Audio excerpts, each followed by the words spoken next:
Hello friends, आप सभी का स्वागत है हमारे YouTube फैमिली इलेक्ट्रिकल फैक्ट्स में। जैसा कि दोस्तों हम लोग का टॉपिक चल रहा था डीसी थ्योरी का, उसमें हम लोगों ने कंडक्टर, इंसुलेटर और सेमी कंडक्टर के बारे में पढ़ लिए थे और कुछ प्रॉपर्टीज़ भी देख ली थी कंडक्टर की, और वो कैसे टेम्परेचर के साथ उनका गलनांक कितना होता है और वो किस किस कैटेगरी में डिवाइड होते हैं, इन सभी चीज़ों को हमने देख लिया था।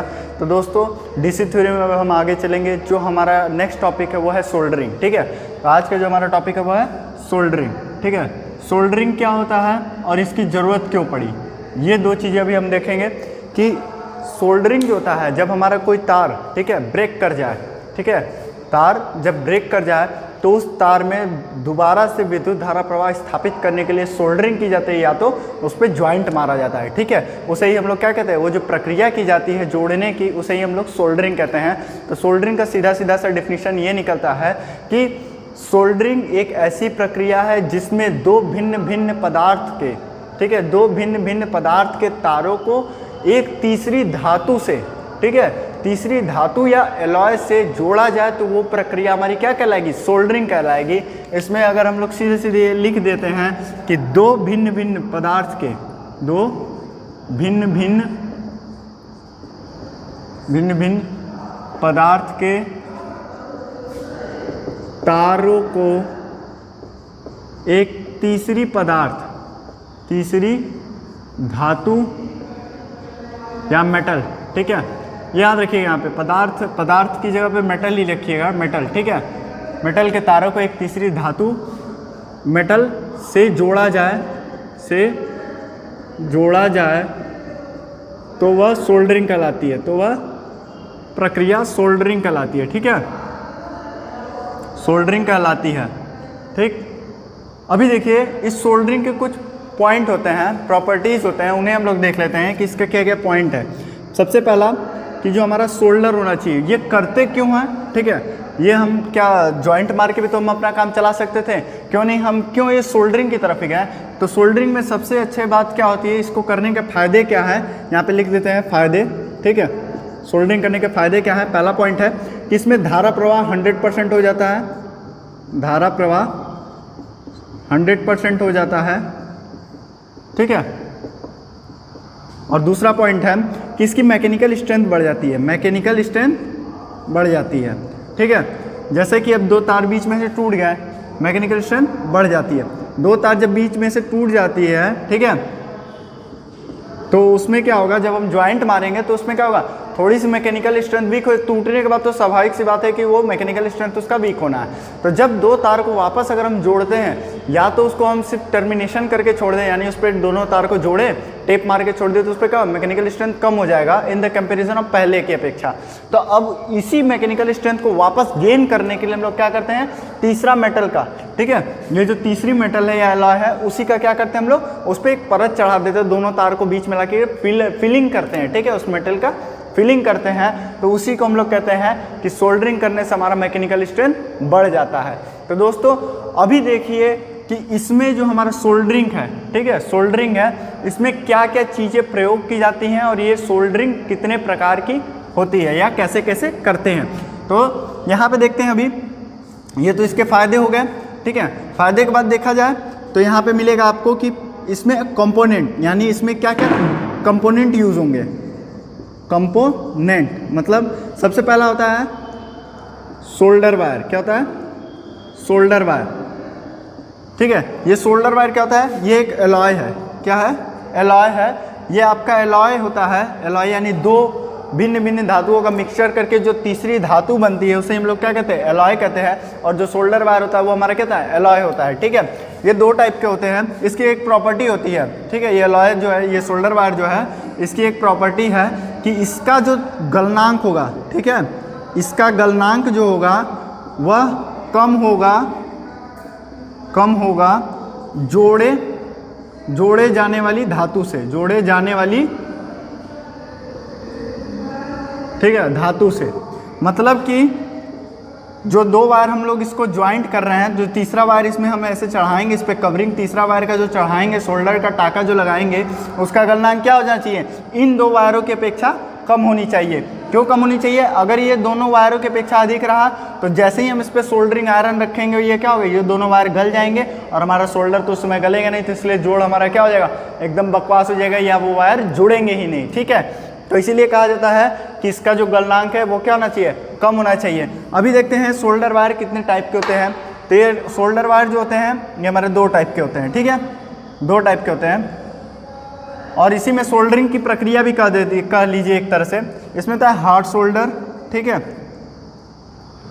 हार्ड सोल्डर, और ये होगा सॉफ्ट सोल्डर। ठीक है, hard solder and soft solder. इसके कुछ प्रॉपर्टी हैं। हार्ड सोल्डर में मजबूत जोड़ लगता है, क्या लगता है, मजबूत जोड़ लगता है, या इसको कह दीजिए पक्का जोड़। ठीक है, पक्का जोड़ लगता है। ठीक है, और इसमें क्या होता है, कच्चा जोड़ लगता है। क्या लगता है, कच्चा जोड़ लगता है। इसका ये जो हार्ड सोल्डर है इसका नाम से ही देखिए हार्ड मतलब बहुत ही हाई टेम्परेचर वाला। ठीक है, हार्ड है तो ये क्या होगा कि ये अधिक गलनांक वाली, ठीक है, अधिक गलनांक वाली धातु को जोड़ने के लिए प्रयोग किया जाता है। अधिक गलनांक वाली धातु को जोड़ने के लिए किया जाएगा, धातु को जोड़ने के लिए किया जाएगा,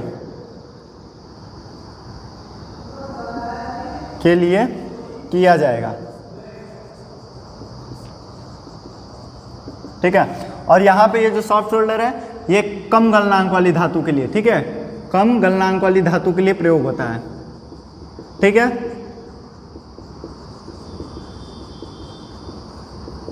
प्रयोग होता है। ठीक है, अभी इसमें देखिए ये मिक्सचर होते हैं। ये जो हार्ड सोल्डर है ये 2 टाइप का बनता है। एक बनता है स्पेल्टर, ठीक है, स्पेल्टर, ठीक है, स्पेल्टर ये होता है कॉपर और जिंक का मिक्सचर। ठीक है, कॉपर और जिंक का मिक्सचर होता है। और इसी में एक होता है सिल्वर सोल्डर, ठीक है, जो चांदी की वस्तु पे टाका लगाने के लिए प्रयोग किया जाता है। ठीक है, सिल्वर सोल्डर।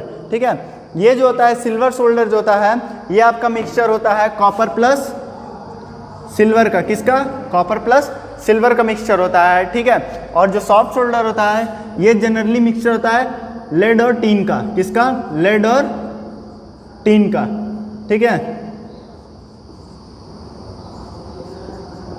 टीन का। ठीक है, जिसमें अगर टीन की मात्रा, ठीक है, यहाँ पे एक पॉइंट और लिख लीजिएगा, अगर टीन की मात्रा क्या की जाए, अधिक रखी जाएगी। ठीक है, टीन की मात्रा जब अधिक रखी जाएगी तो गलनांक क्या हो जाएगा, कम हो जाएगा। ठीक है, गलनांक कम हो जाएगा। ठीक है, क्योंकि टीन का गलनांक हम कल बताए थे 232 डिग्री सेंटीग्रेड होता है। ठीक है, 232 डिग्री होता है गलनांक। तो जैसे जैसे टीन की मात्रा हम लोग बढ़ाते जाएंगे तो वैसे ही हमारा सोल्डर का गलनांक क्या होगा, कम होते जाएगा। ठीक है, और अगर लेड की, ठीक है, और लेड की मात्रा अगर हम अधिक रखते हैं तो उसमें क्या होगा, ये नमी से सुरक्षा ज़्यादा प्रदान करेगा। क्या करेगा?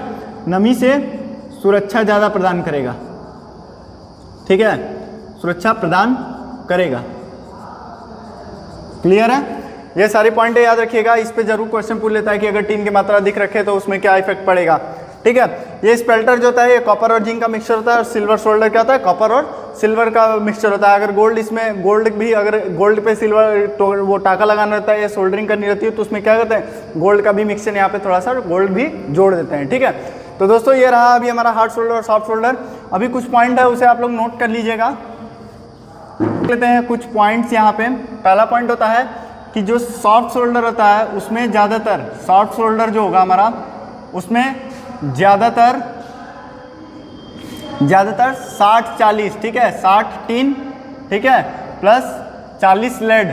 ठीक है, 40 लेड, ये जो कंपोजिशन है इसका ही प्रयोग किया जाता है ज़्यादातर। ठीक है, जितने भी हमारे सॉफ्ट सोल्डर बनेंगे वो ज़्यादातर किसका प्रयोग होगा, 60 और 40 का, 80-20 का। ठीक है, जो हमारा 80-20 का रेशियो वाला होगा। ठीक है, 80 टीन प्लस 20 लेड। ठीक है, 80-20 का जो रेशियो का हमारा ये सोल्डर होगा, ये आपका प्रयोग होता है टीवी, रेडियो, ठीक है, इन सब चीज़ जगहों पे, और इलेक्ट्रॉनिक कंपोनेंट के लिए। ठीक है, इलेक्ट्रॉनिक कंपोनेंट के लिए हम लोग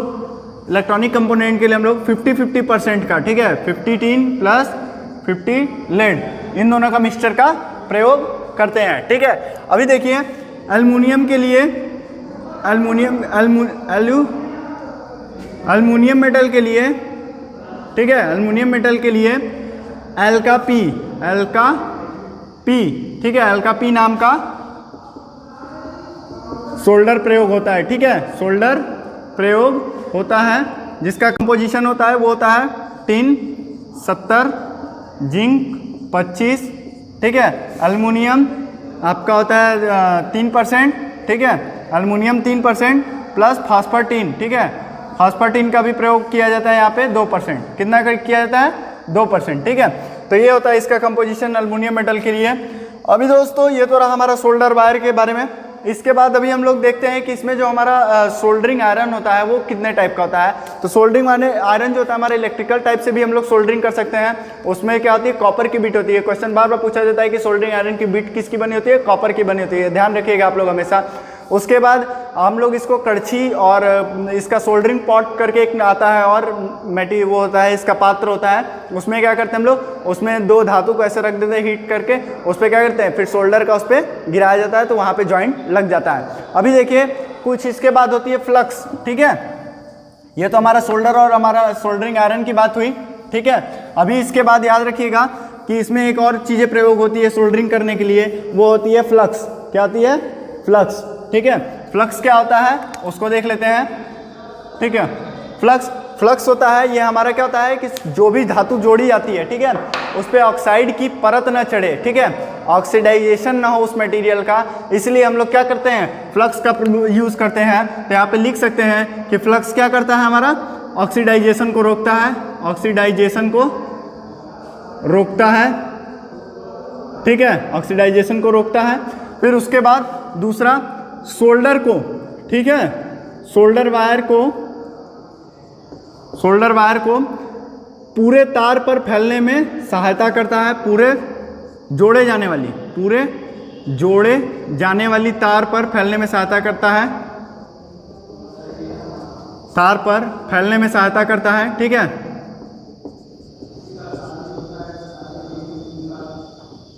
सहायता करता है, ठीक है।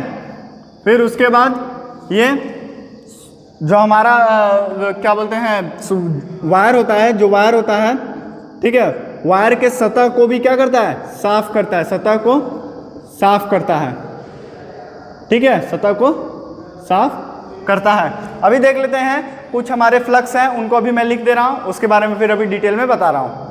तो दोस्तों यहाँ पे कुछ फ्लक्स है, जिसमें सबसे पहला होता है कॉपर और पीतल का। यहाँ पे ये किसके लिए प्रयोग, इस कॉपर और पीतल के लिए ZnCl2, ये हमारे फ्लक्स के नेम है, ठीक है, ये फ्लक्स का नाम है, ठीक है। और ये किसके लिए प्रयोग, धातु के लिए, किस धातु के लिए प्रयोग होगा वो लिखा हुआ है। तो यहाँ पे धातु, यहाँ पे फ्लक्स का नाम। तो धातु कॉपर और पीतल के लिए हम लोग ZnCl2, ब्रोजा या फिर NH4Cl यानी अमोनियम क्लोराइड का भी प्रयोग करेंगे। और अमोनियम क्लोराइड का प्रयोग कास्ट आयरन के लिए भी किया जाता है। अगर हम लोग कास्ट आयरन पे सोल्डरिंग कर रहे हैं तो किसका फ्लक्स लगाएंगे, NH4Cl फ्लक्स लगाएंगे, ठीक है। उसके बाद जैसे कि हम बताएं कि एल्युमिनियम के लिए हमारा सोल्डर वायर अलग होता है, तो वहाँ पे अल्का पी था जिसमें टिन, जिंक और एल्युमिनियम प्लस फॉस्फर टिन का मिक्सचर था। उसी तरह से यहाँ पे एल्युमिनियम के लिए जो हमारा अलग से जो फ्लक्स है वो है स्टाइरिन या आयरन नंबर 7, या आयरन नंबर 7 को ही बेरोजा कहते हैं, ठीक है।